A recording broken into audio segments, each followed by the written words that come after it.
The stars looked peaceful from the observation deck of station. Commander Sarah stood by the large window, watching distant suns twinkle in the darkness. She held her morning coffee and smiled. After 6 years running this outpost, she still loved this view. Station floated in empty space, far from Earth and far from any major trade routes. It was not a military base or a trading post. It was a research station where scientists studied old alien artifacts and learned about space. 847 people lived and worked here. They were scientists, engineers, doctors, and support staff. They were good people doing important work. Doctor walked up to Sarah. He was the lead scientist for the archaeology team. His team studied old alien ruins and technology, looked excited, which was normal for him when he found something interesting. "Sarah, you need to see what we found today," said. He held a tablet computer with strange symbols on the screen. Sarah looked at the tablet. The symbols were unlike anything she had seen before. They seemed to glow with their own light, even though they were just pictures on the screen. "These symbols are from the ruins on asteroid KB7, explained. "My team thinks they are some kind of star map, but not just any star map. This shows how to travel faster than light in ways we never imagined." Sarah raised her eyebrows. Humans had been traveling between stars for 150 years, but it was still slow and difficult. Any new technology that could make space travel faster would change everything. "How old are these symbols?" Sarah asked. "At least 50,000 years old, maybe more," said. "Whatever race built these ruins was very advanced. They could do things with space and time that we are just beginning to understand." Sarah nodded. This was why Station existed. Humanity was still new to the galaxy. Other alien races had been traveling between stars for thousands of years. Humans needed to learn and catch up. The station's computer announced the morning briefing was about to begin. Sarah walked to the main conference room where department heads met every day. Dr. Lisa Park, the station's chief medical officer, was already there. So was Engineer Tom, who kept the station running. Security Chief John Watson sat at the table reviewing daily reports. "Good morning, everyone," Sarah said as she sat down. "Has some interesting news about the archaeological dig." Explained what his team had found. The other department heads listened with interest. Dr. Park asked questions about the age of the artifacts. Engineer wanted to know if the technology could be used to improve the station's systems. Security Chief Watson looked worried. "Commander, are we sure it's safe to study these artifacts? We don't know what they do." Sarah understood his concern. "John, we're being very careful. All the artifacts are studied in sealed laboratories. We follow all safety protocols." "I'm not worried about the artifacts themselves," Watson said. "I'm worried about who might want them." Sarah frowned. "What do you mean?" Watson pulled up a report on his tablet. "Intelligence from Earth says the hegemony has been asking questions about our research here. They claim this entire star system belongs to them." The hegemony was a powerful alien empire. They controlled many star systems in this part of the galaxy. They were a warrior race that believed strength was everything. They looked down on humans as weak newcomers. "But we have permission to be here," Dr. Park said. "The Galactic Council approved our research station." "They don't always agree with the Galactic Council," Watson replied. "They follow their own rules." Sarah had dealt with patrols before. They were proud and aggressive, but they had never caused real trouble. "Have they made any direct threats?" "Not yet," Watson said. "But my contacts at Earth Intelligence say military ships have been seen near the edge of this system." Looked concerned. "Should we stop the research?" Sarah thought for a moment. The work they were doing was important. These ancient artifacts could help all of humanity. She could not stop the research because of vague threats. "No, we continue the research," she decided. "But John, I want you to double-check all our security systems. and send a message to Earth about the activity. The meeting ended and everyone went back to their work. Sarah returned to her office and looked out at the stars again. Station was so far from Earth and so far from help. If trouble came, they would have to handle it themselves. Doctor's team continued working on the ancient artifacts. They discovered that the symbols were not just star maps. They were instructions for building incredible machines. Machines that could bend space and time. Machines that could move entire planets. The scientists were excited but also nervous. This technology was far beyond anything humans had ever seen. It could change the galaxy forever, but in the wrong hands, it could also destroy everything. 3 days later, Security Chief Watson received a message that made his blood run cold. Long-range sensors had detected a large fleet of ships approaching the system. The ships were, and there were many of them. Watson ran to Sarah's office. "Commander, we have a problem. 43 warships just entered our system. They're heading straight for us." Sarah's heart skipped a beat. 43 warships was not a patrol. It was an invasion fleet. She activated the station's emergency alert system. Red lights flashed throughout station as alarms sounded. "All personnel to emergency stations," Sarah announced over the station's speakers.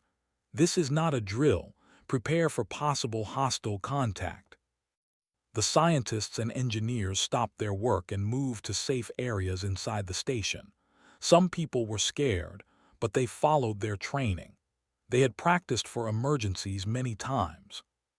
Sarah tried to contact the fleet on the radio. "Vessels, this is Commander of Station.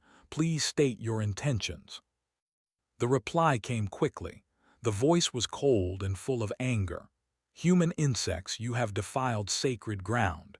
You have stolen what belongs to the hegemony. Prepare to face justice." Sarah tried to explain. "We have permission to be here. Our research is peaceful. We mean no harm." But the commander did not listen. "You humans are all the same. You take what is not yours. You spread like a disease across the galaxy. Today, your expansion ends." Sarah realized with horror that they did not want to talk. They had come to destroy Station and everyone on it. She ordered Watson to activate all defensive systems, but she knew it would not be enough. Station was a research facility, not a fortress. They had some shields and a few defensive weapons, but nothing that could stop 43 warships. In a few hours, everyone on the station would be dead. Admiral Orr stood on the bridge of his flagship, watching Station grow larger on the main screen. The human research facility looked small and weak. Its few defensive weapons were nothing compared to the might of 43 warships. Orr was old with scars covering his gray skin. He had fought in many battles during his long military career. He believed deeply in superiority and hated how humans had spread across the galaxy so quickly. "Admiral, the human station is trying to communicate with us," reported his communications officer. "Let them speak," Orr said with a cruel smile. "I want them to know why they must die." Commander's voice came through the speakers. She sounded calm but worried. "Vessels, this is Commander of Station. Please state your intentions." Orr activated his microphone. "Human insects, you have defiled sacred ground. You have stolen what belongs to the hegemony. Prepare to face justice." The human commander tried to negotiate. She spoke about permissions and peaceful research, or laughed. These humans always tried to talk their way out of trouble. They did not understand that some crimes could only be paid for with blood. "You humans are all the same," Orr said into the microphone. "You take what is not yours. You spread like a disease across the galaxy. Today, your expansion ends." Orr cut the communication and turned to his weapons officer. "Begin the attack. Show these humans what happens when they anger the hegemony." The first volley of energy beams hit Station's shields. The defensive barriers flickered and sparked under the massive assault. On the station, alarms blared as the lights went out and came back on. Commander held onto her chair as the station shook from weapon impacts. "Return fire with all defensive weapons," she ordered. "Send a distress signal to Earth immediately." Security Chief Watson activated the station's few weapons.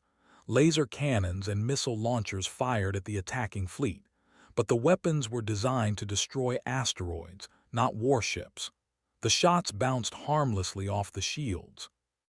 "Our weapons are having no effect," Watson reported. "Their shields are too strong." Knew they could not win this fight. Station was a research facility, not a military base, but she had to try to save her people. Evacuate all non-essential personnel to the emergency shelters. Get the escape pods ready.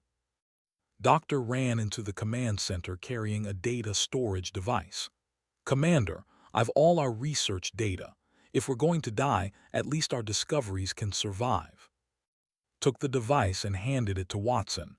"Get this to an escape pod. Make sure it reaches Earth." The ships moved closer, their weapons continuously firing. Station's shields were failing.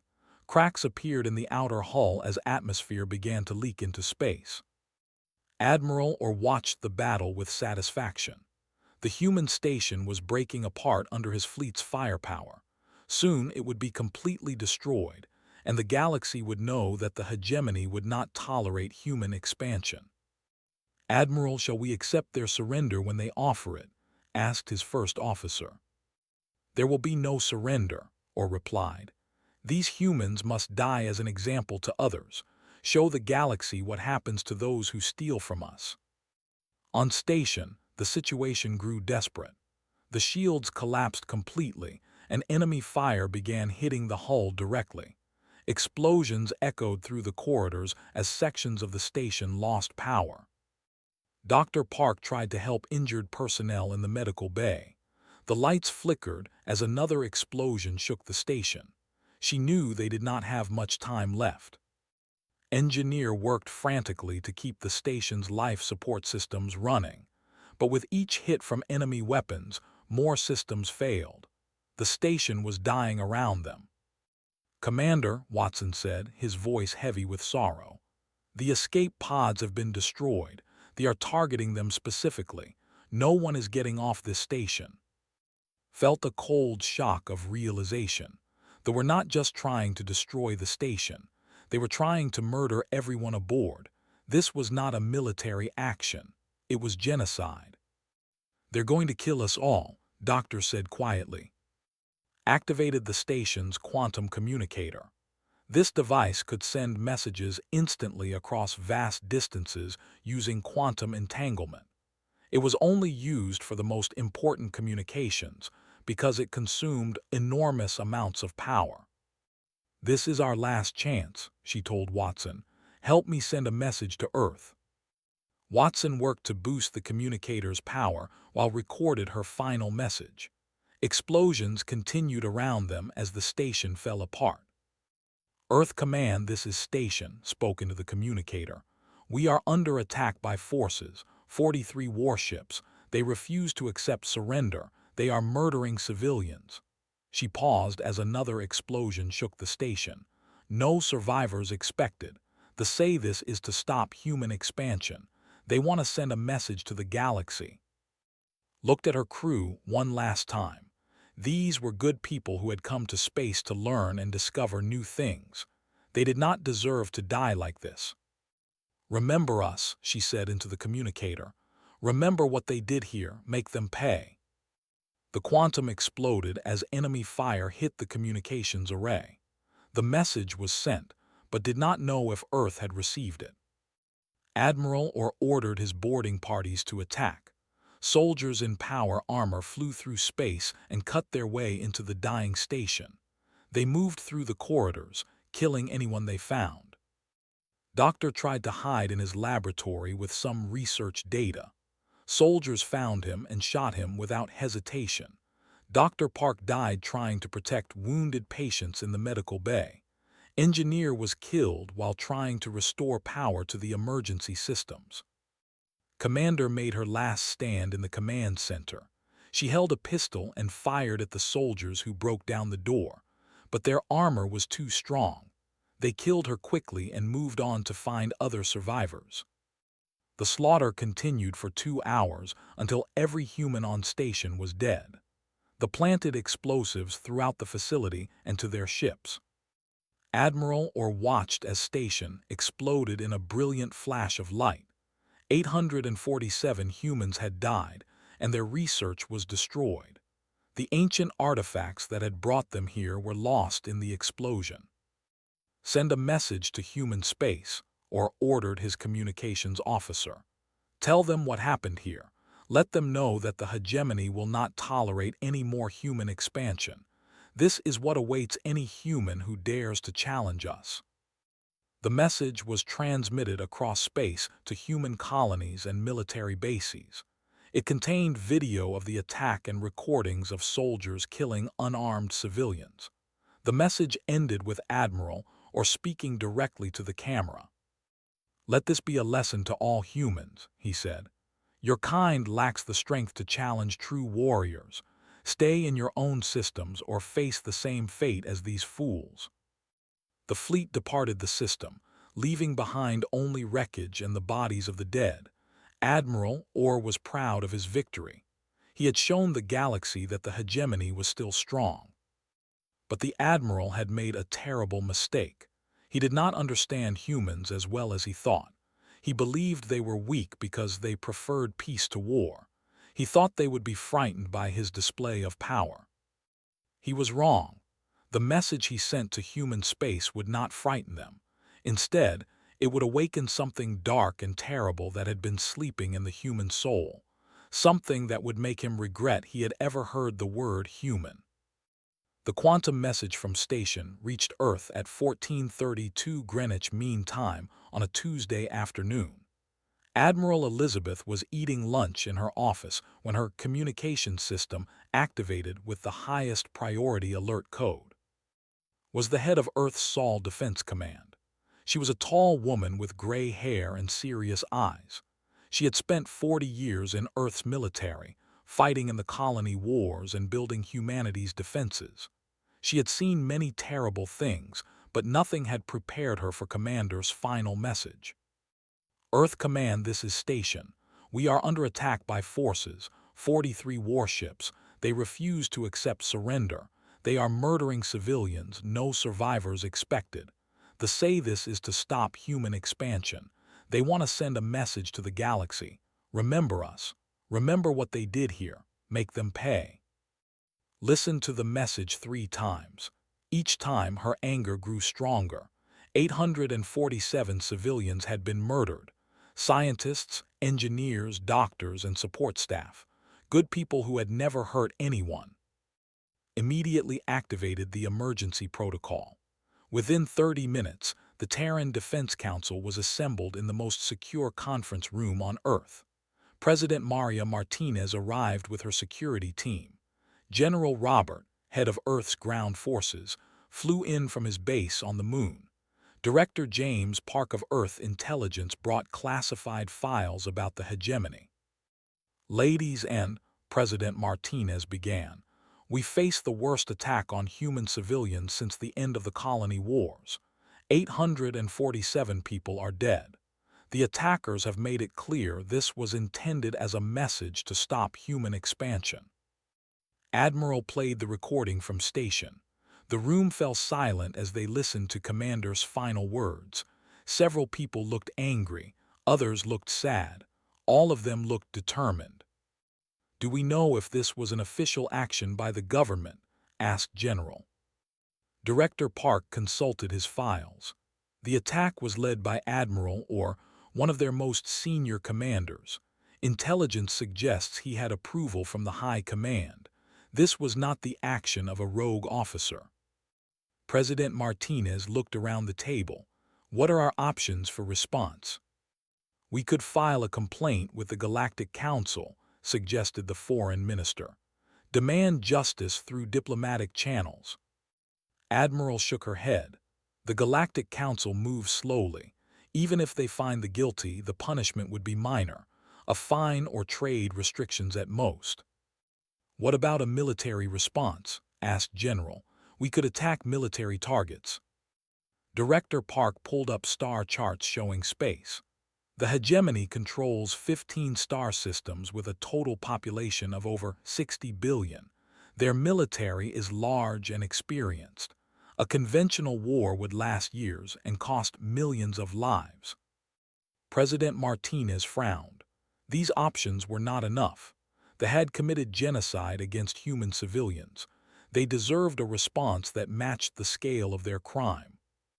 There is another option, Admiral said quietly, but it involves classified technology. The president nodded. Clear the room of all non-essential personnel. Security officers left the conference room. Only the 5 most senior leaders remained. Admiral activated additional security measures that would prevent anyone from listening to their conversation. Project Prometheus said, "Some of you know about it, others do not. It is our most classified weapons program." Activated a holographic display showing the interior of a secret laboratory. Scientists in white coats worked on strange machines that seemed to bend light around themselves. For the past 20 years, our best scientists have been studying how to manipulate stellar physics, explained. The project began after we discovered that several alien species had weapons capable of destroying entire star systems. General leaned forward. Are you talking about weapons that can destroy stars? Not destroy them, replied. Destabilize them. Make them go nova in a controlled way. To any observer, it looks like a natural stellar collapse, but we can trigger it remotely using quantum resonance technology. The room fell completely silent. President Martinez felt a chill run down her spine. How many people would die if we used such a weapon? Director Park consulted his intelligence files. The home system contains 4 habitable planets with a combined population of approximately 14 billion. 14 billion people, President Martinez whispered. That's genocide on a scale never seen in galactic history. Admiral nodded grimly.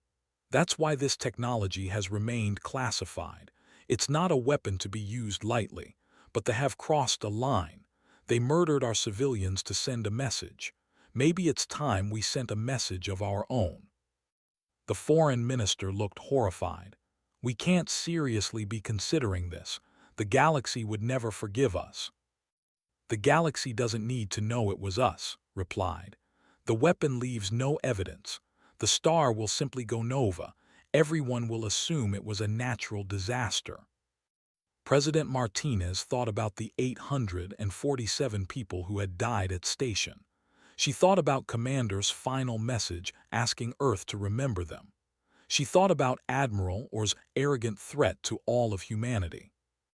What safeguards exist to prevent accidents? She asked. Called up another display showing the weapon system. The stellar destabilization process requires 3 separate authorization codes. Only you, myself, and General have access to the codes. All 3 must be entered simultaneously for the weapon to activate. How long would it take? Asked General. 72 hours from activation to stellar collapse, replied. They would have time to evacuate if they detected the process early enough, but their science is not advanced enough to understand what's happening until it's too late. President Martinez looked at each person in the room. These were good people who had dedicated their lives to protecting humanity. None of them wanted to become mass murderers, but sometimes leadership required making impossible choices. The doctrine of proportional response, the president said slowly. Our military doctrine states that when faced with genocide against human civilians, our response must ensure such atrocities never occur again. Admiral nodded. 14 billion lives for 847 human lives. It seems disproportionate, but if we do nothing, other species will see humans as weak targets. More attacks will follow. And if we respond with conventional military force, added General, the war will kill millions more on both sides. President Martinez made her decision. I'm authorizing Operation Silent Night under the doctrine of proportional response. Admiral will command the mission personally. General will provide support as needed. This operation is classified at the highest level. If anyone outside this room learns about it, they will be charged with treason. Doctor, the chief scientist of Project Prometheus, was called to the meeting. She was a small woman with dark hair who had spent her entire career studying stellar physics. She looked nervous as she entered the secure conference room. "Doctor," Admiral said, "we need to know if the stellar manipulation technology is ready for operational use." Doctor swallowed hard. "The technology works perfectly in computer simulations. We've tested it on 3 uninhabited star systems with complete success, but we've never used it against a populated system." "What's the difference?" asked President Martinez. "Ethically, everything," Doctor replied. "Technically, none. The stars don't care whether planets around them have life or not." Admiral stood up. "Doctor, you and your team have 48 hours to prepare the weapon for deployment. I'll be taking the stealth ship Nemesis to the home system." As the meeting ended, President Martinez felt the weight of her decision.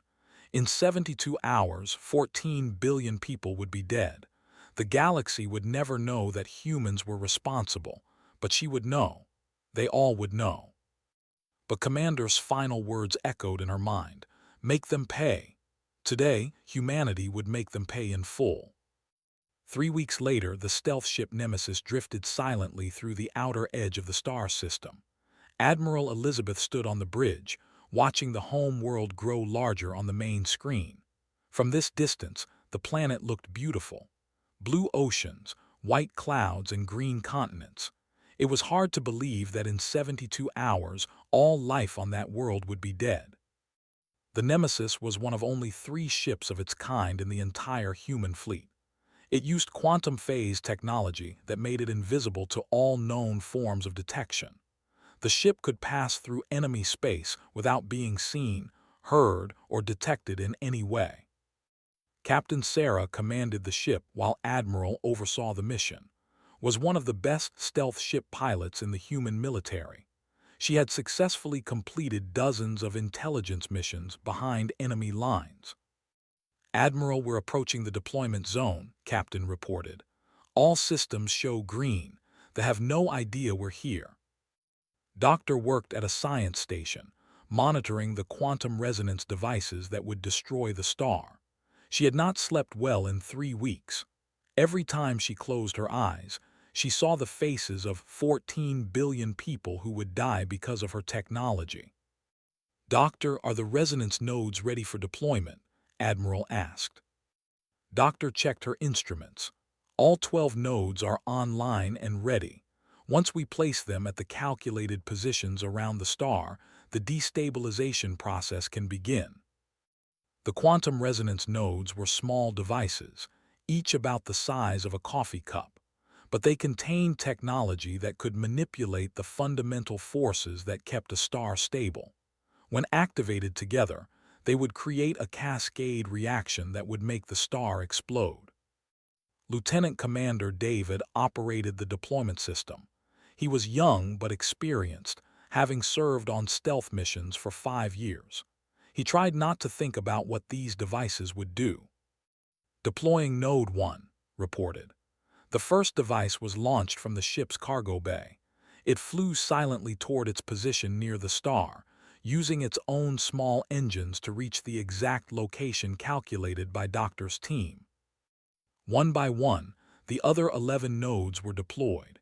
Each had to be placed at a specific point around the star to create the resonance pattern that would destabilize it. The process took 6 hours to complete. Meanwhile, in the system, Admiral Orr was celebrating his victory at station. He had returned to his home world 3 days ago and been honored as a hero. The High Command praised him for striking fear into the hearts of humanity. Orr stood on the balcony of his mansion, looking out at the capital city of his home world. Millions of lived and worked in the tall buildings below him. Children played in parks while their parents went about their daily lives. None of them knew that human technology was already in place around their star. "Admiral, the celebration feast is about to begin," said his aide. "The High Command is waiting for you." Or smiled. "Let them wait a few more minutes. I want to enjoy this view. Today I am the most famous warrior in the hegemony." He did not know that invisible human eyes were watching him through the Nemesis's long-range sensors. Admiral could see the Admiral on his balcony, enjoying his moment of triumph. "All nodes are in position," Doctor reported. "The resonance field is stable and ready for activation." Admiral looked around the bridge of the Nemesis. Every person here knew what they were about to do. They were about to commit the largest mass murder in galactic history. But they were also about to ensure that no alien species would ever again massacre human civilians. "Doctor, begin the countdown sequence," ordered. Doctor's hands shook as she entered the activation codes. "Sequence initiated. Stellar destabilization will begin in 10 minutes. Activated her personal communicator and contacted Earth. President Martinez appeared on the screen, along with General. Both looked tired and stressed. "Madam President, we are ready to begin the final phase," reported. "Once I give the order, there will be no stopping the process." President Martinez nodded slowly. "Admiral, I want you to record one final message for the Admiral. He should understand why this is happening." Activated the ship's communication system and began recording. "Admiral," or "This is Admiral Elizabeth of the Earth Defense Forces. By the time you receive this message, your star will be in the process of going nova. You have 72 hours before the stellar collapse becomes irreversible." Paused, thinking about Commander and the 847 people who had died at station. "You murdered innocent civilians to send a message to humanity. You wanted to show the galaxy that humans are weak and that attacking us brings no consequences. You were wrong. 847 human lives demanded justice. 14 billion lives serves as a reminder. Earth does not forgive. Earth does not forget. This is what happens when you attack our people." Ended the recording and prepared to send it. But first, she had to activate the weapon. "Doctor, begin stellar destabilization. Authorization code Alpha 77. Doctor entered her code with trembling fingers. Code accepted, waiting for additional authorizations. On Earth, President Martinez entered her code simultaneously. Authorization code Beta 34. General entered the final code. Authorization code Gamma 91. The weapon system accepted all three codes and activated. Around the star, 12 quantum resonance nodes began working together. They sent waves of energy into the star's core, disrupting the delicate balance that had kept it stable for billions of years. "Stellar destabilization has begun," Doctor reported. "The process is now irreversible. The star will go nova in exactly 72 hours. Admiral sent the recorded message to Admiral Or's personal communication system. Then she ordered the Nemesis to leave the system immediately. The stealth ship departed as silently as it had arrived. They had no idea that anything had happened. Their sensors showed no unusual activity. The star looked exactly the same as it always had. But deep inside the star's core, nuclear reactions were beginning to spiral out of control. The quantum resonance field was forcing the star to burn its fuel faster and faster. Soon, the process would become visible to astronomers. Admiral Orr was enjoying his celebration feast when his aide rushed into the dining hall. The aide's face was pale with fear. "Admiral, you have an urgent message from an unknown source," the aide whispered. Orr frowned but followed his aide to a private room. He activated his personal communicator and listened to Admiral's message. As the recording played, his blood turned to ice. "This is impossible," he whispered. "Humans don't have technology like this." But even as he spoke, reports were coming in from observatories. Their star was showing unusual activity. Solar flares were increasing in frequency and intensity. The star's brightness was beginning to fluctuate. Or contacted the High Command immediately. "We have a problem. The humans claim they have triggered our star to go nova. Our astronomers need to investigate immediately." The scientists worked frantically to understand what was happening to their star, but their knowledge of stellar physics was thousands of years behind human science. They could see that something was wrong, but they could not understand what or how to stop it. As the hours passed, the situation became worse. Solar radiation increased dramatically. The star's outer layers began to expand. Electromagnetic storms disrupted communications across all 4 worlds. "Can we evacuate the system?" asked the High Command leader. The evacuation coordinator looked at the numbers and shook his head. 14 billion people across 4 planets. Even with every ship in the fleet working continuously, we could evacuate maybe 1% of the population. Admiral Orr realized the terrible truth. His attack on Station had doomed his entire civilization. The humans had responded to the murder of 800 people by condemning 14 billion to death. And there was nothing he could do to stop it. 6 months after the star went nova, Ambassador David Williams stood before the Galactic Council to deliver humanity's official statement about the tragedy. The Great Assembly Hall was filled with representatives from hundreds of alien species. Many of them looked at Williams with sympathy, believing that humans had also suffered a great loss. Williams was a skilled diplomat who had served humanity for 20 years. He had helped negotiate trade agreements and peace treaties with dozens of alien species. Today, he had perhaps the most important speech of his career. "Honored members of the Galactic Council," Williams began, "humanity grieves for the loss of our friends in the hegemony. The destruction of their home system is a tragedy beyond measure.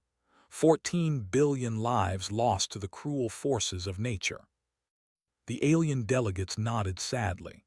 The official story was that the star had suffered a rare stellar collapse. Such events happened sometimes in the galaxy, though rarely to stars that supported life. It seemed like terrible bad luck. "We also remember our own losses," Williams continued. "The research station was attacked just days before the stellar collapse. 847 human scientists and support staff died in that unprovoked assault." Williams paused, letting his words sink in. Several alien delegates shifted uncomfortably. They remembered the footage of soldiers murdering unarmed humans. "While we cannot know if these two tragedies are connected," Williams said carefully, "we can learn from them. The galaxy is a dangerous place. Sometimes, the universe itself delivers justice in ways we cannot understand or predict." The Galactic Council passed a resolution offering humanitarian aid to refugees. Humans contributed generously to the relief effort, sending food, medicine, and temporary housing to the survivors scattered across refugee camps on other worlds. But in the secret intelligence services of the galaxy's major powers, a very different conversation was taking place. The intelligence service had noticed something disturbing.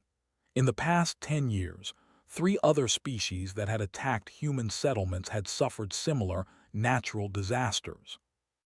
The Empire had lost their home world to a gamma ray burst 2 years after they destroyed a human mining colony. The Nexus Collective's planets had been hit by a massive asteroid storm 6 months after they attacked a human passenger ship. The Federation's sun had gone supernova just like the star. Director of the Intelligence Service met with his counterpart from the ancient Celestial Republic. Both species were thousands of years older than humanity and had seen the rise and fall of many galactic empires. "The mathematical probability of these events being natural is less than 1 in 10 billion, explained as he showed holographic charts to Director N. and studied the data with her 4 eyes. The Celestials were one of the oldest species in the galaxy, and they understood cosmic forces better than most. These are not natural events. Someone has weaponized stellar physics. The humans said, "It has to be them. Every one of these disasters happened to species that attacked human civilians." And nodded slowly. But their technology should not be advanced enough for this. Humans have only been spacefaring for 150 years. Stellar manipulation takes millions of years to develop. "Unless they are not what they seem," replied. "Perhaps we have underestimated them." The two intelligence directors agreed to share their findings with the Council of Elder Species, a secret organization that included the galaxy's oldest and most powerful civilizations. The council met in emergency session on a hidden space station far from any inhabited system. 12 species were represented at the meeting. They had controlled galactic affairs for millions of years, guiding younger species and preventing wars that might destroy entire star systems. They had never encountered anything like humanity's hidden weapons. "We face a new type of threat," announced Elder Coordinator of the Ancient Assembly. "A species that can destroy star systems while making it look like natural disasters. They can commit genocide and leave no evidence." The assembled elders reviewed the data about the cosmic accidents that had befallen humanity's enemies. The pattern was clear once you knew what to look for. "What do we know about human military capabilities?" asked Elder Ara of the Stellar Commonwealth. "Officially, they have a modest space fleet and conventional weapons," replied the intelligence report. "But clearly, they have been developing secret weapons far beyond what we thought possible." Elder of the Crystal Federation leaned forward. "The question is, what do they want? Are they planning to conquer the galaxy?" "Their public behavior suggests otherwise," noted Elder Eth of the Void Walkers. "They trade peacefully, follow galactic law, and contribute to humanitarian efforts, but anyone who attacks their civilians dies horribly." The Council of Elder Species reached a unanimous decision. They would not confront humanity directly about the stellar manipulation weapons. Instead, they would quietly spread word among the galaxy's younger species about the pattern of cosmic misfortune that seemed to follow attacks on human civilians. The message was subtle but clear. Attacking humans brought cosmic-level retaliation. Better to leave them alone. On Earth, Admiral sat in her private quarters aboard the orbital defense station. She was looking at holographic memorials for the crew of station. 847 faces looked back at her from the display. "Rest in peace," she said quietly. "Your deaths were not in vain. The galaxy knows now that humanity protects its own." Her aide knocked on the door. "Admiral, you have a priority message from Earth Intelligence." Accepted the message and read it quickly. Intelligence reported that attacks on human settlements had dropped to zero in the past 6 months. Several species that had been planning raids on human colonies had suddenly changed their minds and withdrawn their forces. More interesting was the intelligence about alien communication intercepts. Younger species were warning each other to avoid conflict with humans. Rumors spread about humans having cosmic weapons that could destroy entire star systems. Smiled grimly. The stellar manipulation technology would remain classified, but its effects were already being felt. No alien species wanted to risk the fate of the... President Martinez contacted from Earth. "Admiral, I've been reviewing the intelligence reports. It seems our message has been received." "Yes, Madam President. Attacks on human civilians have stopped completely. The galaxy is learning to respect our boundaries." "And the cost?" Martinez asked. "Thought about the 14 billion who had died when their star exploded. High, but necessary. Those lives purchased the safety of every human in the galaxy." Doctor also thought about the cost of their actions. She had returned to her laboratory to continue research on stellar physics, but now her work focused on defense rather than weapons. She was developing technology to protect stars from artificial destabilization. She hoped humanity would never again need to use stellar manipulation as a weapon. But if they did, the technology would be ready. In the refugee camps scattered across the galaxy, surviving told stories about the final days of their home world. They spoke of how their star had burned brighter and brighter until it finally exploded in a ball of fire that consumed everything they had ever known. The older remembered Admiral Orr's attack on station. They understood the connection, even if they could not prove it. Their military leaders had murdered human civilians, and somehow, humanity had responded by destroying their entire civilization. The message was clear to anyone who cared to listen. Humans were not the weak species that other aliens thought they were. They were patient, they were careful, but when pushed too far, they could unleash forces that rivaled the power of nature itself. A new unspoken rule emerged throughout galactic civilization: never harm human civilians. You might survive their military, but you cannot survive their star. And in the dark between the stars, 3 stealth ships continued their silent patrol. The Nemesis, the Retribution, and the Vengeance waited for any species foolish enough to test humanity's patience again. The galaxy had learned to fear the humans, and for the first time in their history, human colonies were truly safe.